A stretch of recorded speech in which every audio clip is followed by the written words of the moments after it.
এই বিরিয়ানিটা খেলে না গোলাপ জল কাবড়া জলের মিঠা আতরের কিন্তু ফ্লেভারটা আসছে না, যেটা আসছে হালকা একটা ঘিয়ের গন্ধ আসছে, এটা দুর্দান্ত লাগছে। আর যদি চিকেনের প্রসঙ্গে বলি, দেখো আজকে আমি বললাম যে আমাকে একটা সলিড পিস দেবে, প্রত্যেকবার তো লেগ দিয়ে দেখায়, দেখো একদম ফ্রেশ চিকেন, শুধু চিকেনটা একটু খেয়ে দেখি।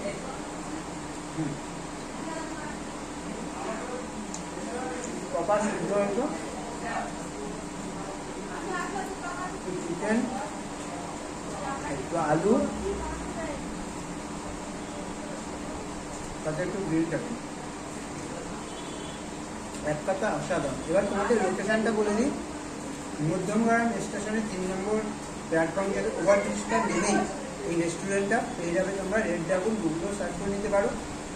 আর এখানে শুধু কিন্তু আজকে বিরিয়ানি নিয়ে বসেছি, বিরিয়ানি ছাড়াও আরও 170 থেকে 80 রকমের আইটেম পাওয়া যায়। আর তোমরা যারা ভাবছো যে আসতে পারছো না কোনো কারণে, মধ্যমগ্রামে বাড়ি যদি হয়, তোমরা জোম্যাটোর মাধ্যমেও নিতে পারবে। আর যদি আনলিমিটেড খেতে চাও, মানে যারা বেশি খেতে ভালোবাসে বিরিয়ানি, তারা একবার হলেও কিন্তু এই রেস্টুরেন্টে এসে খেয়ে দেবে।